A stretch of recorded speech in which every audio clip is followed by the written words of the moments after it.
From Fox 8 Sports, this is the Overtime Podcast. From the Fox 8 studios in New Orleans, this is the Fox 8 Overtime Podcast. I'm your host, Sean Fazende, riding shotgun as he does each and every podcast. Is Andre Johnson Jr. Do not forget the JR on the end of his name. It's very important. Before we get into today's content, be sure to like, share, rate, and review. If you're watching us on YouTube, hit that subscribe button to get the bell notification for when we drop that fire content. And look, man, today we're at Wednesday, hump day, but I don't know, I got in a really good mood today because it's raining outside. I hated that. But it is game week, and I don't know, being out at the facility today, it's like new week really starts when you get to that Wednesday. The Monday was kind of the bonus day, but Wednesday you get the first injury report. You get, you're into the ebb and flow of the matchup, and it is here, and I am excited. Everyone out at Saints camp seems to be excited and curious, and they're anticipating what is to come Sunday inside the Dome against the Carolina Panthers. But there are other things happening within the organization, and that's where we're going to go with the big picture today because it involves one of the Saints' star players who figures to factor in a lot in this matchup against Carolina and really all season. So it fits in perfectly because it fits in perfectly as a big picture topic, but also as a game day topic. Of course, we are talking about one Alvin Kamara. Yeah, it's very rare that the worlds of sports and real estate collide, but that's what's going on right now because recently Saints running back Alvin Kamara put his house up for sale. Now, we all know Alvin Kamara is heading into that last year of his contract. There was a big contract dispute between AK and the Saints that caused him to leave the last day of minicamp. He was at training camp in California for all 4 weeks they were out there. He will be there for week 1 against the Panthers. So, Sean, what did you really make of the news that AK has his house on the market? Well, first off, I'll let y'all in on a little secret. You know this, and a fair amount of people know this. Alvin and I are neighbors. We happen to live in the same neighborhood. So first things first, the neighborhood group me blew up. I'm not going to give out too much information about the specifics of the neighborhood we live in, but the neighborhood group me blew up when the news dropped that Alvin Kamara put his house for sale. All I'll say is this: it is a gorgeous, beautiful house. I think he wants, $2.7 million for it? Whew. All right. So look, more power to you. But here's the deal. Optics are optics. We understand that. And we know the dude does not have a guaranteed contract for 2025. So on the surface, he's going into the final year of his contract with the New Orleans Saints. And lo and behold, he is selling his house. Like I've always said with Alvin Kamara, just covering him, being around him for the last 8 years, he's got a little bit of mystery to him. You never quite know what Alvin's thinking. He had a nice Q&A with us Monday where he was pretty open, upfront, and honest. But then we get to the real estate stuff, and he's talking about, look, there's a chance to move in with someone else, and he's got real estate properties across the city. All true. Is there an underlying factor here that it's just a real estate investment, and he's got an opportunity to make some money off of his house? That's certainly possible. And again, Alvin's like that. He could just I'm going to sell my house today. He's like that. But the reality is simply this, as I just said, he's going into the final year of his contract in New Orleans. So who knows? It could be a real estate investment, a real estate thing. It could be, I'm trying to get out of this financial commitment because I ain't going to be here much longer. Yep. It could be that. You can... the sound bites are all over the place, so you can read or I would probably listen to what he said just to make your own sound judgment. But it is what it is. There's always a gray area there. But my response to it is frankly this: who cares? Yeah. Who cares? Honestly, it means nothing for 2024, and so much in this organization is riding on 2024. Alvin, Dennis, Derek Carr. Guys like Taysom Hill, Cam Jordan, Demario Davis. So much is built into the present. I don't care what Alvin Kamara's future plans are outside of 2024. All that matters is the 2024 season, which leads me to this. I have not picked up on any situation where I felt like he was disgruntled. I felt like he had a really good camp. I felt like he was open with us when he spoke the first day of training camp. He had the little back issue, kind of dealing with myself right now, and missed a couple of practices in California, but came back to practice when they got back to New Orleans. So any sort of feeling of, I'm checking out or I'm holding in, not the case, at least in my opinion. So even if he is disgruntled, which I don't think he is, or if he's just kind of holding his anger because they aren't close to any sort of contract agreement, something that he said in that Q&A or in that press conference with us that he doesn't really want to talk about it throughout the season. Totally fine, totally fair. Even if they don't reach an agreement and none is coming, and he knows that, or maybe one is coming and he knows that, whatever the case may be, it's absolutely 100% in Alvin Kamara's best interest to have a good, great season in 2024.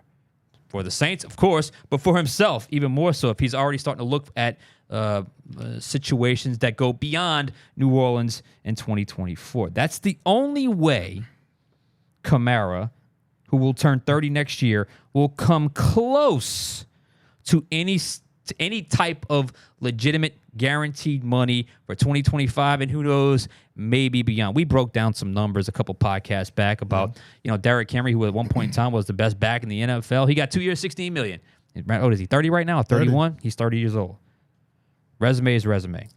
So at one point, Derrick Henry was the best back in football. That's what he got at the age of 30. Without a good season or a great season, he may not even get that. He may, whether here or somewhere else. So he's motivated, and rightfully so, because if that's what he is seeking, some more financial commitment or some more financial stability beyond this year, then I think obviously, I know it's in his best interest to have a great season this year. Because if he doesn't, he's a 30-year-old back coming off a subpar season. What's he going to get then on the open market? We discussed this. I mean, what's he going to get on the open market then? So that's why I am not worried about Alvin Kamara if he's mad or if he's upset or if he's disgruntled, which I don't really think he is. But if he has a little bit of that, I'm not, because the best way to solve that is to go out and have a great season. If he goes out and has a great season, that equals more money for him. And if he's having a great season, that equals more wins for the Saints. The ultimate win-win. So I think the Saints have actually played this pretty well. And who knows, maybe if he's on fire and he's still got some legs left, and it's for sure that this guy's got at least one more year in him, maybe they get something done in the middle of the season. That always happens. They always say, I'm not going to talk about it until after the season. But look, people are talking behind the scenes. So I think it's in his best interest. And lucky for him, he's in a system now that's going to highlight his strengths. It's going to be a run-first offense with a coordinator that loves that type of skill set. We've already made the Christian McCaffrey comparison. Christian McCaffrey had, you ready for it? 1,459 rushing yards and 14 touchdowns last year. 67 catches, 564 yards, and 7 touchdowns. Is that something I can interest you in? I am very interested in could I that. interest you in that? Because if that is AK's numbers this year, he has something close to that. Oh, he's getting paid next year. Oh, yeah. He's getting paid, 30 or not. So what do I think of the real estate issue? Man, there is no issue, man. We live in a free country. You can sell your house if you want to. He plays for the New Orleans Saints in 2024. He's going to be very well compensated in 2024. A top 4 or 5 paid back in the NFL in 2024. So Alvin, go get your money with your real estate. Alvin, go earn your money by playing good on the field in 2024. Not just good, but great. And the Saints have your best player motivated, playing his best, and you get more wins in 2024, and we'll worry about 2025 when the time comes. I don't care if Alvin Kamara is living in New Orleans, Metairie, the West Bank, Rosedale. I don't care if he's commuting from Biloxi. If Alvin Kamara shows up on Sunday and performs, that's really all that matters, because you touched on it. This is a huge year that could make or break careers for several people on the roster. You could start at the top and say Dennis Allen. Worst case scenario, if the Saints have a losing season this year, does Dennis Allen come back? Maybe not. Derek Carr, we touched on it in the last podcast. If the Saints offense looks bad this year, this may be the last season that we view Derek Carr as a starting quarterback in the NFL. Alvin Kamara. When Clint Kubiak came here, he built his offense around Alvin Kamara and his skill set.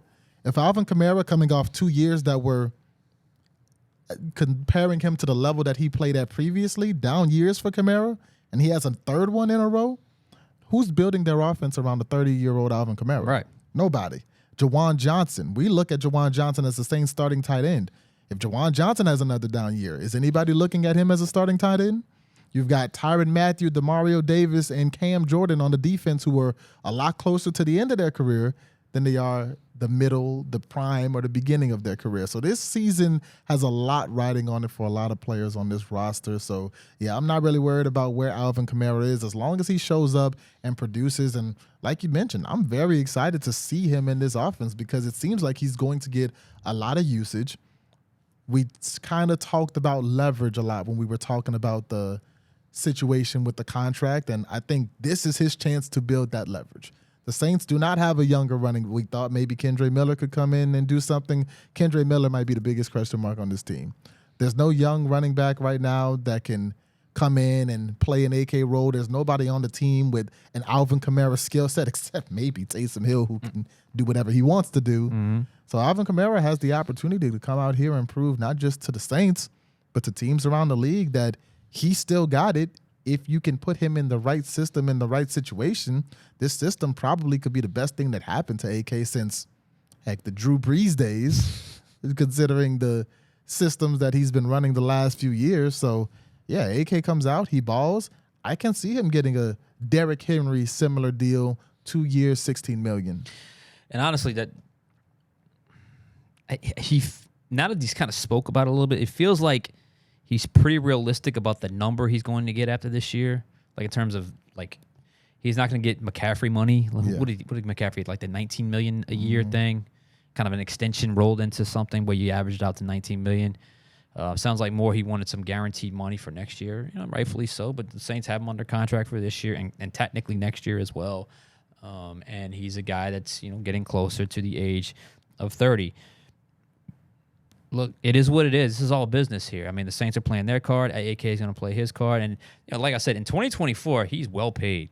And obviously no one likes to be on a quote-unquote last year of their deal. But some people have to do it in the NFL. And like I said, technically it's not, but there's no guaranteed money, obviously, in 2025. So, to me, you're talking about a guy that's motivated or should be motivated. It's a new system. There's a lot riding on it. I mean, like you said,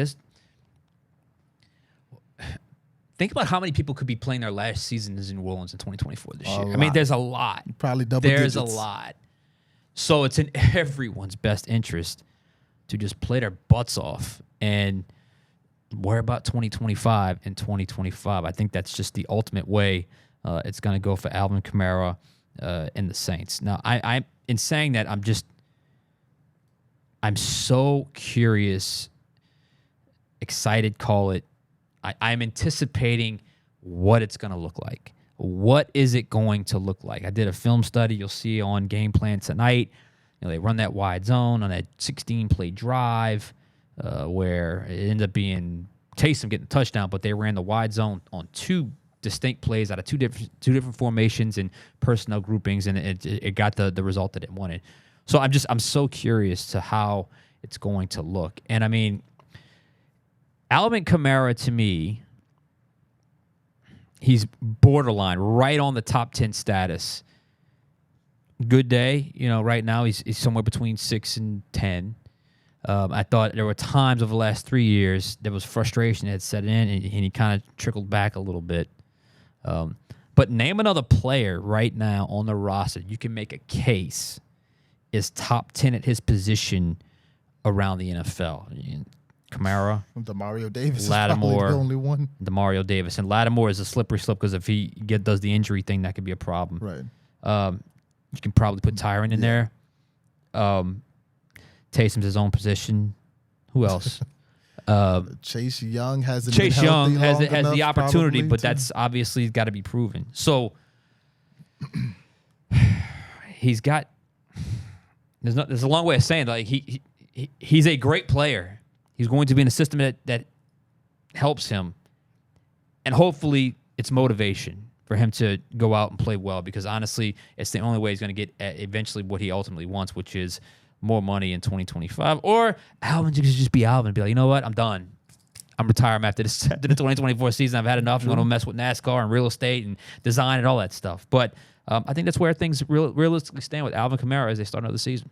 I agree. And I mean, if there's any system that AK can succeed in and put those numbers that you talked about earlier up in, it's this one. It's a system where we've seen similar running backs like Alvin Kamara thrive in. It's a system where creativity is going to be at the core of it. You're going to see AK1 run a lot of wheel routes, Texas routes, be in motion, do things that we haven't seen him do in years because Pete Carmichael was calling the plays. So I'm very excited. He's going to get 15, 20 touches a game minimum, simply because you don't have a lot of options outside of him. Even if you want to throw in Jamal Williams, maybe for goal line work, like Detroit used him in, or Jordan Mims for the occasional carry, none of them can catch and run routes like AK.